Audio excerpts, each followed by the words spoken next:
Live from the mist-enshrouded mountaintop fortress that is X and Y Communications headquarters, you're listening to the world-famous Mountaintop Podcast. And now, here's your host, Scot McKay. All right. Welcome again, gentlemen, to yet another episode of the world-famous Mountaintop Podcast. As always, my name is Scot McKay. I am your host at Scot McKay on Twitter and Clubhouse. Real Scot McKay on Instagram. You can find me on YouTube by searching Scot McKay. The website is mountaintoppodcast.com, and I invite you to join us and our tight-knit group of like-minded men on Facebook at the Facebook group that is called the Mountaintop Summit. With me today is a guy who I just met and we got along immediately. I already like this guy a whole lot. He's a world famous hacker and an author of his second book, which is coming up. And he has been all over the world with the military and knows all sorts of interesting people and interesting things. Most keenly aware is he of security issues that pertain to, well, your cyber welfare, anything you're doing on the internet. And since we mostly talk about women and relationships on this show, we're going to center around that as we talk about ways guys get scammed and so forth. So without anything further, here's my new friend himself, Bryan Seely. How's it going, Bryan? Hey, great. Thanks for having me. Yeah, man. It's a real pleasure to have you on because we don't really talk about this particular topic enough on this show.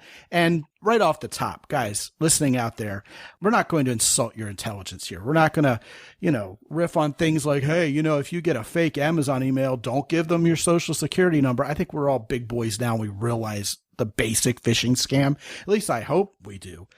But what we're going to do instead is talk about some of the sneakier ways that we get taken advantage of online, especially on online dating sites and apps, and probably a lot of times through our emails too. I know there have been a few very, very creepy email scams that have, creeped a lot of guys out over the past couple of years. But mostly, Bryan, we're going to have a lot of fun and talk about this with these guys. And I think the first question I want to ask you is, how did you get into this gig to begin with? Obviously, you're a military guy and there's lots of military intelligence and hacking going on, but the social side of this stuff, how did you get into all of that?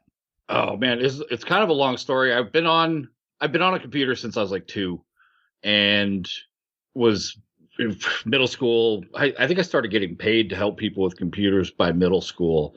And then the day when you're supposed to learn how to talk to girls, I missed that day in school. So it was just computers from then on out. Then I got in the Marines and I was a linguist in the Marine Corps, so I went to Monterey, ended up going with some contractors to Iraq, was there for 2 years, got back, and was in IT ever since, pretty much. The security side of it kind of came out of nowhere. You saw the reason that I'm famous, the reason that I have any sort of notoriety is I wiretapped the Secret Service and the FBI using Google Maps and a phone system. And they were so impressed, they actually called you up and said, hey, you know what, dude, you're not in trouble. We want to work with you. No, not so much. Not so much. So it wasn't like the movie. I wish it was. And a lot of times it is. But in my case, it was more, I called the FBI to tell them, and they thought I was the tinfoil hat crazy person. And they hung up on me. So at the recommendation of a friend, I called a bunch of people to ask for advice and also to make sure I didn't end up in a bag in a river. I walked into the Secret Service office and told them exactly what had happened. Man, that's like the opening scene from The Blacklist with James Spader, where he just walks in and gives himself up. Was it that dramatic, or was it kind of just like... No, it was way less dramatic until it became more dramatic. Oh, well, how did that happen? I walked in, I told the agents, I was like, hey, I was able to record some calls. After about like 15 minutes, they told me I could leave. It's like, just, all right, we'll get a hold of you if we need anything, kind of thing. I was like, I've been brushed off before. I know when people are rolling their eyes. I've been married. Why? Okay, tell you what. I will prove it to you in less than 5 minutes, and then I'll leave if you still want me to leave. Call the Secret Service in D.C. right now. So the guy pulls his phone out, taps on it a few times, starts talking to the guy on the other end. Now, me and the 2 other agents were not on the phone call. He's got the phone up to his ear. We could only hear the other agent. When he hung up the phone, I got a notification on my phone.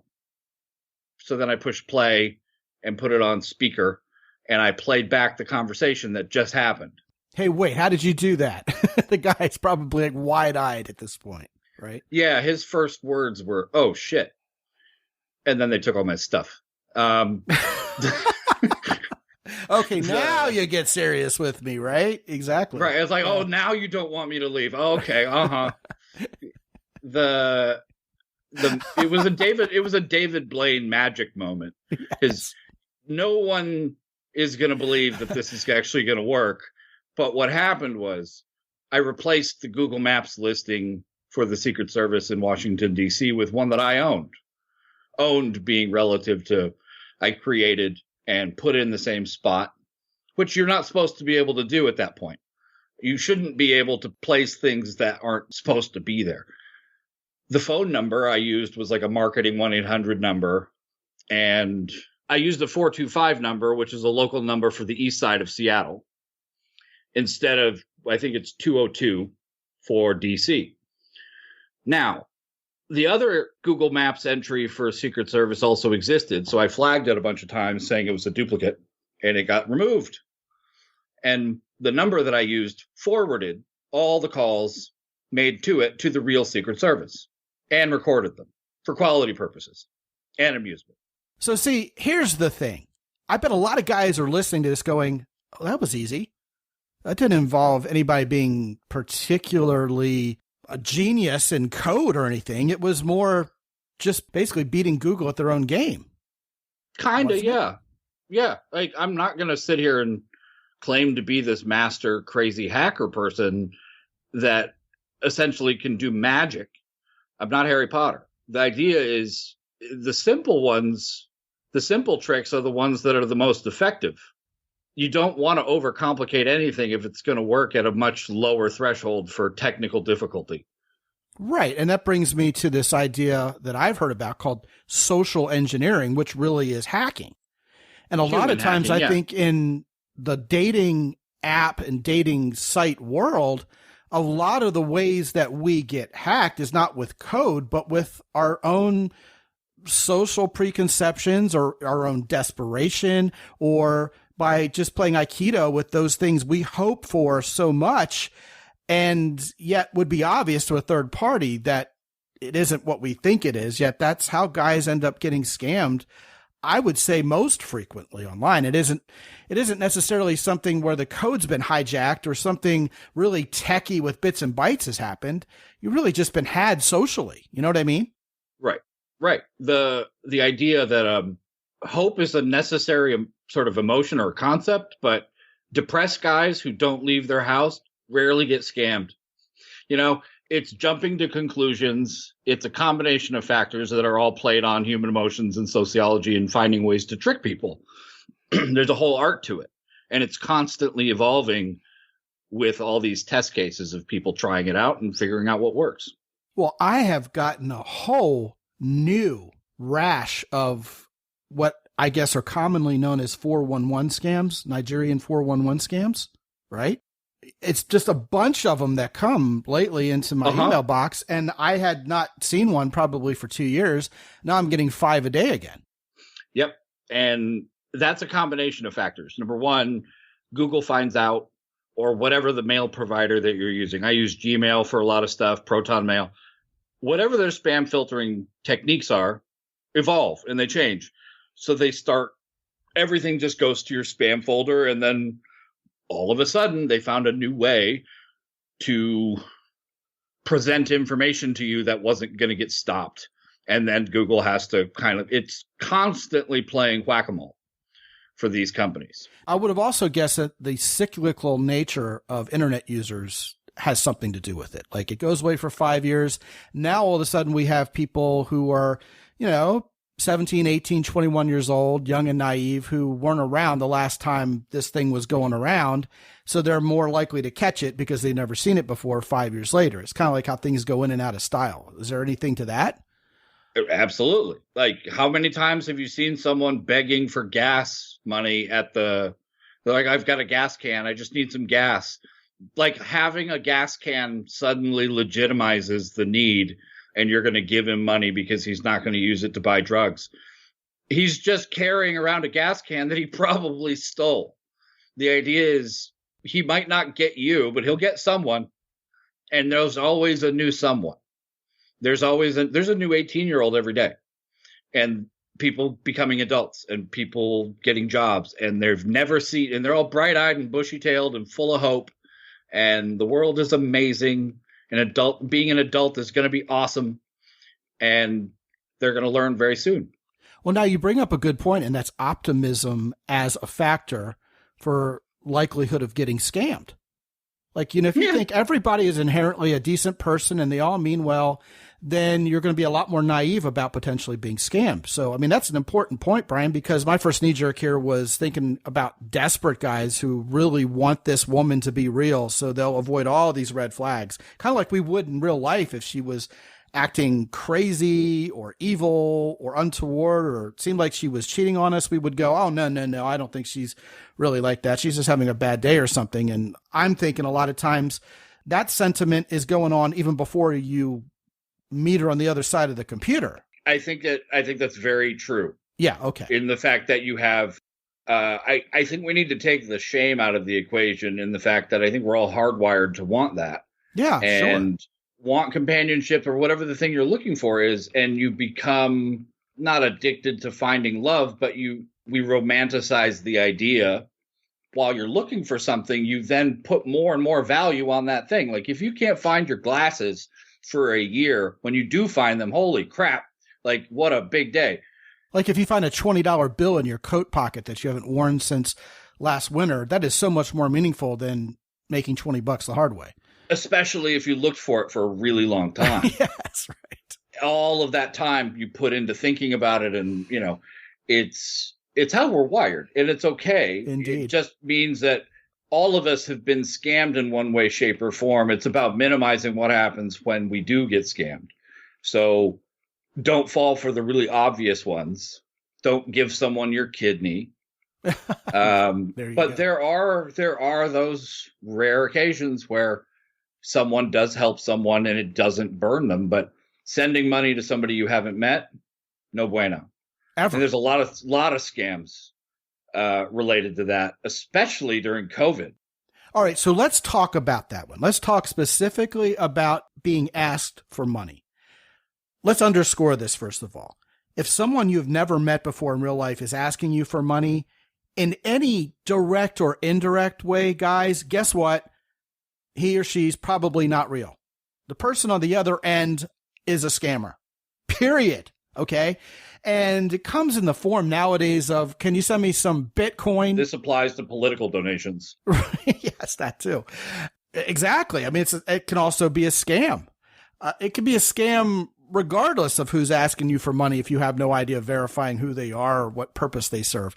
But sticking to online dating and apps in particular, the oldest one in the book, which I'm sure these guys have at least heard of before, is you talk to someone and they have to go on a business trip. Then they get stuck on the business trip and they can't get home. Can you wire them, $250 wherever they are?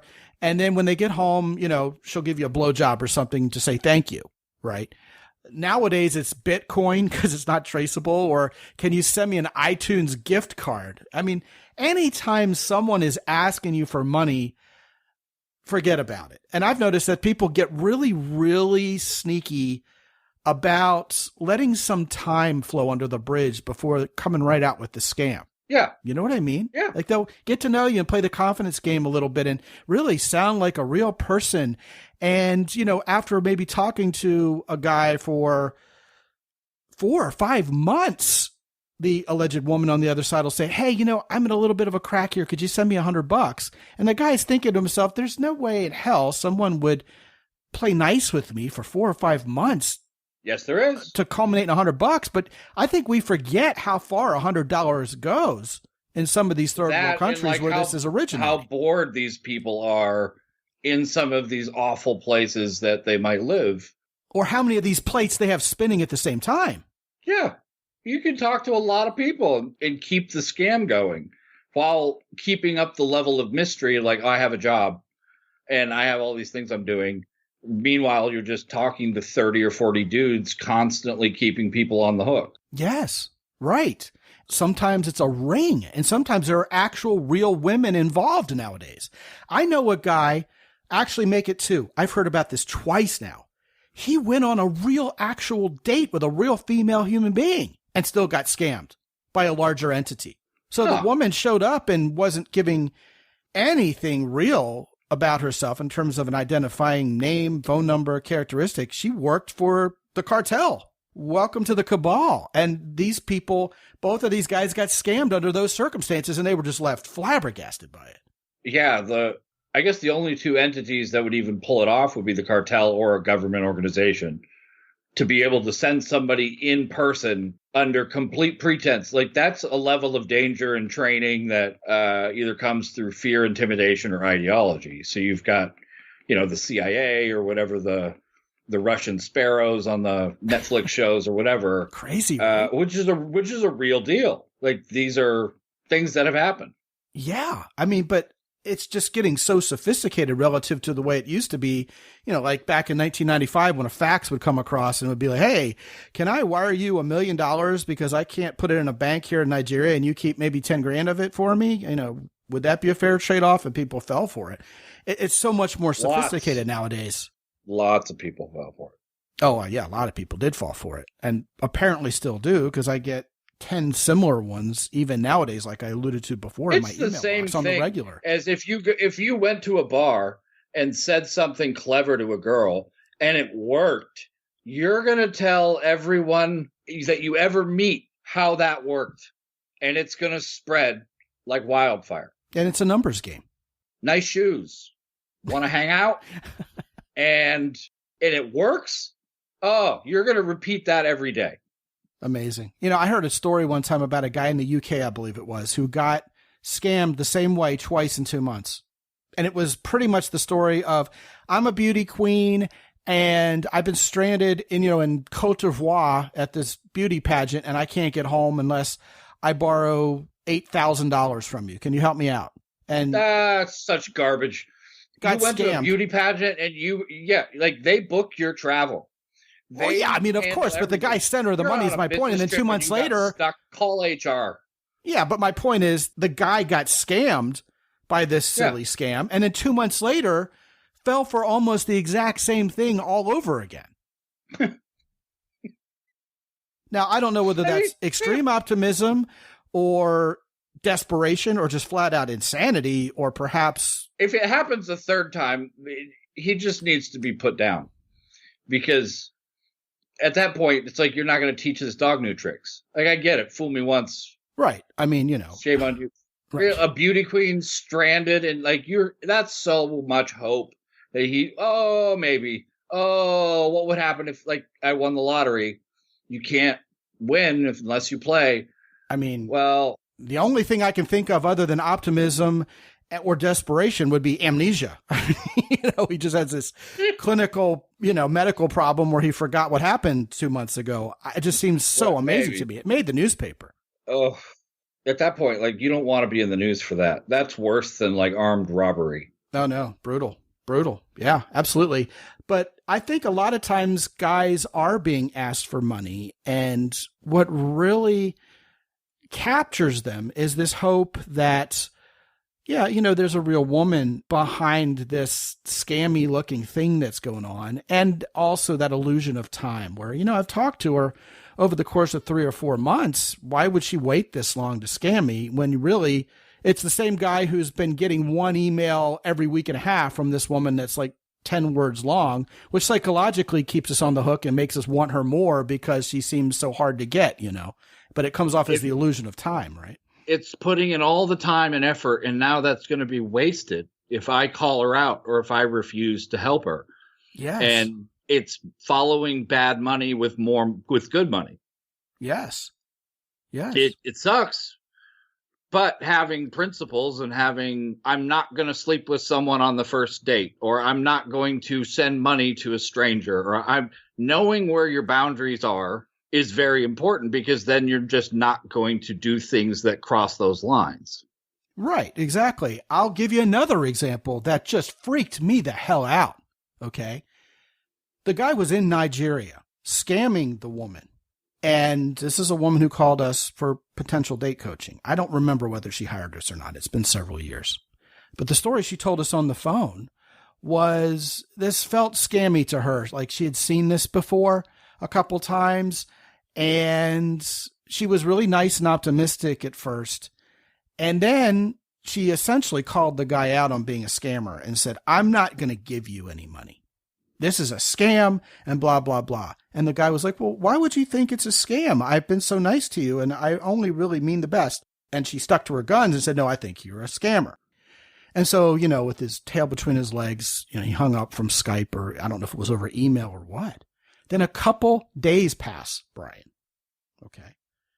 And the same guy gets in touch with her again and says, I have to tell you, I am going to give you before God an apology. I have found the Lord Jesus Christ. I have changed my ways, and I am going to spend the rest of my life living down my previous evil, and I'm going to volunteer at a shelter and help people. And I want you to know that it's because you helped me.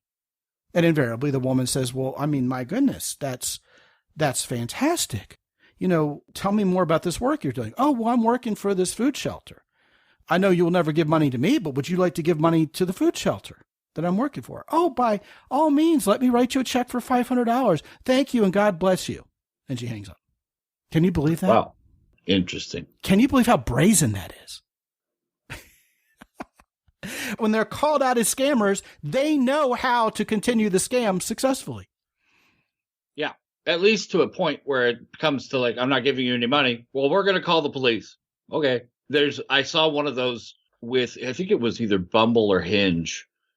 Someone I matched with said they were, I want to say 28, regular amount of photos, bio, the whole deal. During, I want to say like the second day of messaging back and forth, there was a weird message that had the number 15 in between, sandwiched between sentences. Right. All of a sudden, profile disappears, and I get a phone call, and it's a father of a 15-year-old girl who I am apparently responsible for her suicide attempt because she got caught on Hinge by her parents. And this is a really elaborate, a lot of people involved in this country trying to pull this off. And I'm supposed to pay the lawyer $3,000, or I'm going to be taken to court and sued and prosecuted. Man, that's scary. And the initial fear, because it's native English speakers. So like as a linguist and someone who's grown up everywhere, I know when someone's speaking English natively. This isn't in India. This is Carl and Steve. I mean, yeah, that is an incredibly scary example. And like I already alluded to, it points to things getting more and more elaborate. The bottom line is whenever somebody asks you for money and you don't know who they are, don't give them the money. Say, here I am with bells on. Arrest me. Let me talk to the judge myself. Let me talk to law enforcement myself. And the thing is, these people are such elaborate scammers. They'll be like, yeah, call the cops, bring it. Because, they're not even in this country and they're spoofing the phone number and everything. They couldn't care less who you call. You're not going to stop them. And you mentioned you're a linguist, which we haven't talked about yet. So you already told me before we hit record on this particular podcast that you're fluent in Japanese and you know some Arabic and, you lived in Japan for 15 years. So all that's fascinating to me. So as an expert in all this stuff, would you agree that if one can become at least slightly well-versed in how people from, say, Eastern Europe or Western Africa or some of these hot spots for international scamming tend to write English, you're going to be better off for it, right? Yeah. Looking through that lens to figure out, okay, are there typos? How are they saying things? If someone's on Tinder and a woman messages you first, or like immediately when you match with her, does that seem normal? No, it's probably an automated responder. She would have had to have the phone open to be able to send a message that quickly upon matching. And most of the time it's a seller's market.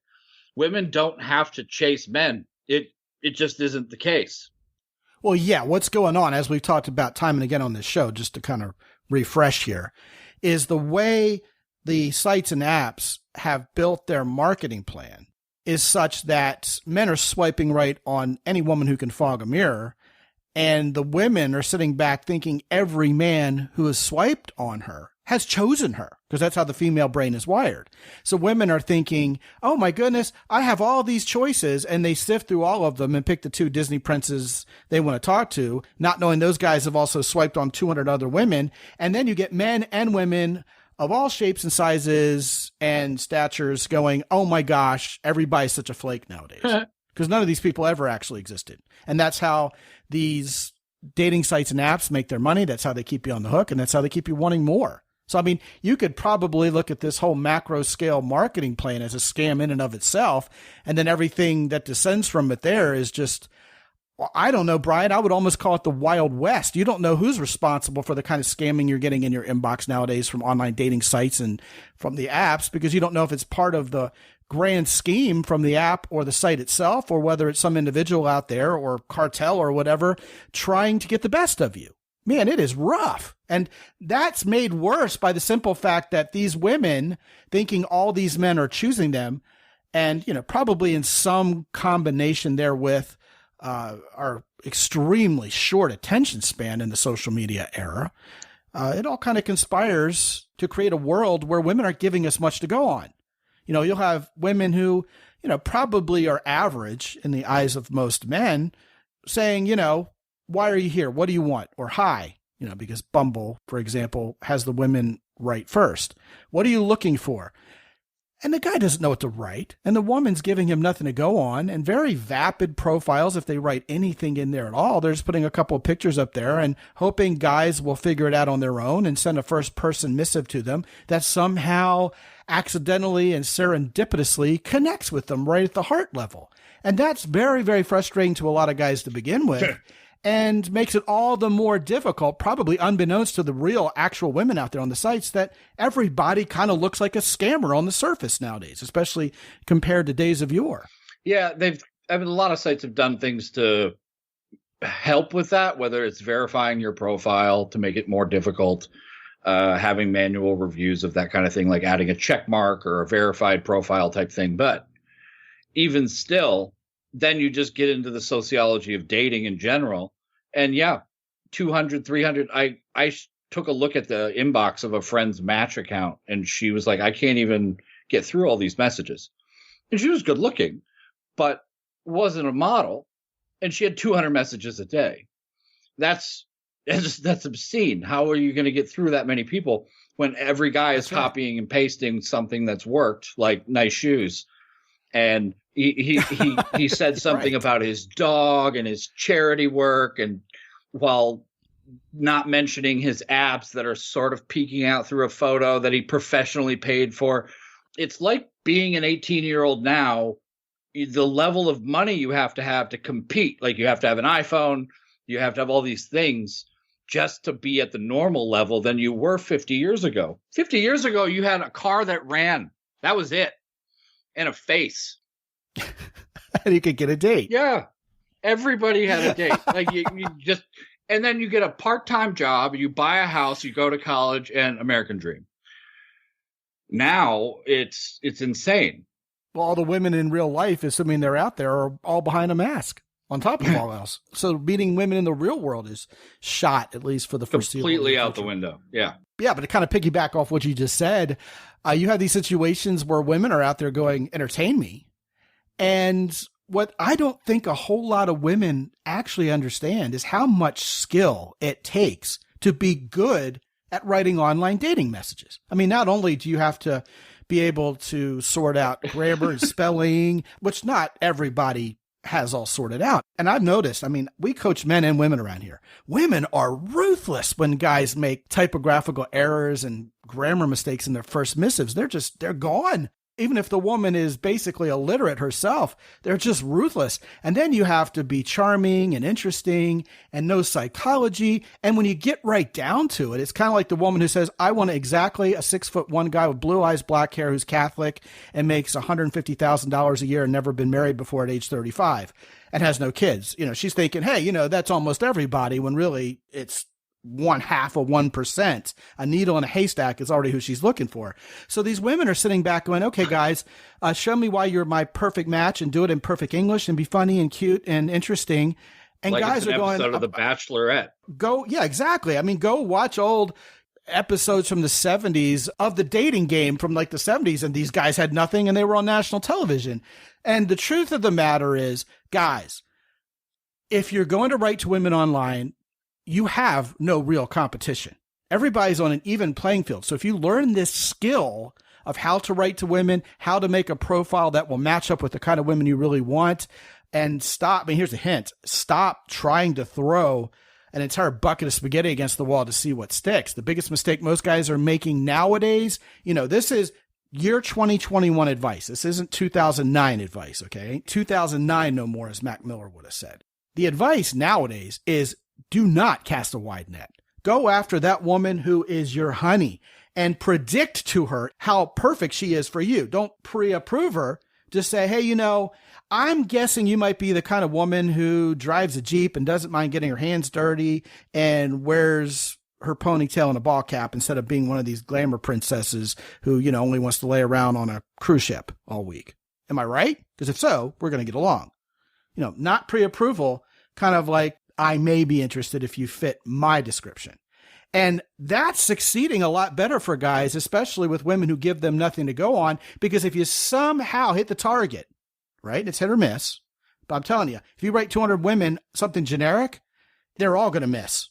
Okay. So take a chance. And then the kind of women you're writing to who are actually your women will be the ones you match with, and everybody's happy in the universe.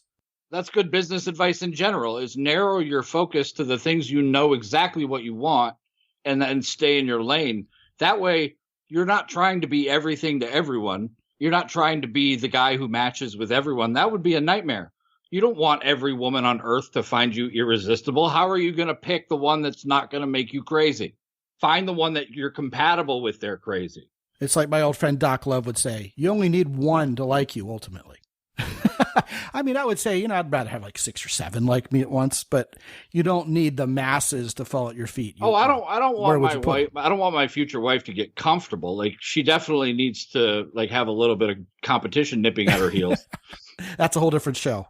We can come back and talk about that one with her. Anyway, before we hang up the gloves on this one, Mr. Bryan Seely, let's give these guys a few quick and dirty hints. Okay, first of all, don't give any money to anybody you've never met. If they talk like they're from Eastern Europe or West Africa, it sounds like broken English when she says she's lived in Cleveland her whole life, start asking some questions. If you ever get an email saying, hey, I got video of you masturbating, send me $1,000 in Bitcoin or I'm going to show this to all your friends, ignore it. We're all getting that 10 times a day. Okay. I got in trouble the first day at my last job for that. Something related to that. I posted a comment on someone else's post on LinkedIn and said, oh, we found a video of you last week. I'm like, oh, crap, one video? That doesn't make any sense. There's got to be at least more than one. And can you tell me where I put my jacket? I left my jacket somewhere in my bedroom, but I can't seem to find it now. Can you go back and let me know? Send me the video whenever you get a chance. Thanks. Bye. Yeah, and exactly. That was and I got an HR complaint that it wasn't funny. It was funny. It's the war against people who aren't naive. So I took my job off my LinkedIn profile. Problem solved. Yeah, exactly. Or, the infamous, someone slides into your DMs and says, is this you? And you click on the link and you've been phished, right? I mean, those are so easy. I mean, I think they're probably classified under the insult to the intelligence. But here's the thing. It happens so fast and they're preying on people not knowing and never having fallen for it before. We've all been scammed in one way, shape, or form, even the experts. So no one's going to be able to tell you, well, I've never been scammed. I'm perfectly scam proof. Well, then you don't have the internet and you never talk to people. Well, thank God for Uber, especially internationally, because every time I can ever remember having been legitimately scammed, it was by an international taxi driver. So thank God for that. That's another whole show in and of itself right there. Guys, let's face it. All right. You've never been sent a video of somebody masturbating on the internet because you were on their friends list accidentally, let alone 2,000 of them. So it's not going to happen to you either. Who's going to watch it? Exactly. A friend of mine said when he got that, he told them, hey, you know what? Go for it. I have such an awesome penis. I would love to have the whole world see it without having it been my doing. I mean, have at it, man. Go after it. I want to make a fake video that has all the title and like pretend to be a scammer and then send all of my friends a video that looks like it's going to be that and find out which ones clicked. That's a whole other problem. What if they clicked? What if they clicked and it's not yours, but it's someone's and they don't say anything? What is that Christmas party going to be like? That's going to be awkward as hell. I'm laughing harder than I probably laughed on the last 25 episodes combined because I'm thinking it's hitting me like a bolt of lightning. How come nobody's ever done that yet? I mean, it's so obvious to do. It would be hilarious. It'd be like the biggest prank ever. Oh, God, that's hilarious. That's absolutely I hilarious. have to now make this happen, which means I need to go find videos of dick. Yeah, I'll That just send you a sucks. video of me and my awesome penis, and you can just I use don't mine. want your video, man. Oh, You got to okay. stop sending me. This is too good. Didn't I tell you to stop doing that? Oh, God, we better put an end to this. We're having way too much fun with something It's that's like way the too reverse, serious. It's reverse OnlyFans. It's I send my dick picture to everybody, and they have to pay me $20 to stop. I think there's a South Park episode for that one. I Absolutely. think I saw it on a meme the other day. Yeah, It's just too funny. Anyway, his name is Bryan Seely. He is a world famous hacker, author, and now comedian. And you can find out more about him by going to bryanseely.com. But rather than trying to make you spell all that out and remember it, simply go to mountaintoppodcast.com/Bryan, Bryan. Just remember there's a Y in Bryan and you won't get mixed up with another guest of ours somewhere in the past. So when you go there, you'll see what Bryan's up to. He's got a book or two coming out, and he's also at your service for any of your computer hacking and security needs. Bryan, thank you so much for joining us today, man. This has been a lot of fun. It went in directions I really didn't expect, so I'm thankful for that. Thanks, man. Yay, dick pics. Thanks for having me on too. There you go. We're going to have you back on after your book comes out to reconcile all of this and basically have a Where Are They Now segment, I think. But anyway, guys, if you haven't been to mountaintoppodcast.com just yet, sign up to talk to me for free for 25 minutes about something other than being scammed, hopefully, or dick pics. We could talk about where you are right now and the kind of women you really like to legitimately have in your real actual life. We're talking a real actual woman who loves you and cares about you and hopefully isn't crazy because, you know, I've been down that route before and that's a scam unto itself. We want to get you a sane woman who, is sweet and kind and well matched with you and your optimist, generous self, hopeful self. And you can get on my calendar by clicking the button in the upper right-hand corner of mountaintoppodcast.com. It's red. You can't miss it. And you get my electronic calendar and talk to me for 25 minutes. We'd also like to invite you to visit the guys at Origin in Maine who have all natural supplements that are made specifically for men. They also have the world's best protein powder. I can guarantee you that. And if you don't have a pair or two of the Origin factory jeans, man, you got to get you some. These are the best jeans I've ever owned. I really think they're going to last me for the rest of my life and probably be handed down to my son, assuming he's my size. Kid's outgrowing me. He's probably going to be twice my size and never fit into my jeans, even if he's fit and trim. But you get my point. These things will probably outlast our civilization, which these days, you know, might not be raising the bar too high. But again, these are very, very good jeans. We'll leave it at that. Also, check out my good friend Lucas Rui and the guys over at Hero Soap. I told you last time they got pet wash now. So your pet can be as shiny and healthy and clean and as happy as you will be when you use Lucas Rui's Hero Soap product itself. Each bar has been lasting me about a month. And listen, man, I'm no pig pen. I take a shower at least once a day, sometimes twice. This is good stuff. It's healthy and the price is right. You can access both Hero Soap and Origin in Maine from mountaintoppodcast.com. And when you do that, use the coupon code MOUNTAIN10 to get an extra 10% off of your purchase. And with that, until I talk to you again real soon, this is Scott McKay from X&Y Communications in San Antonio, Texas. Be good out there.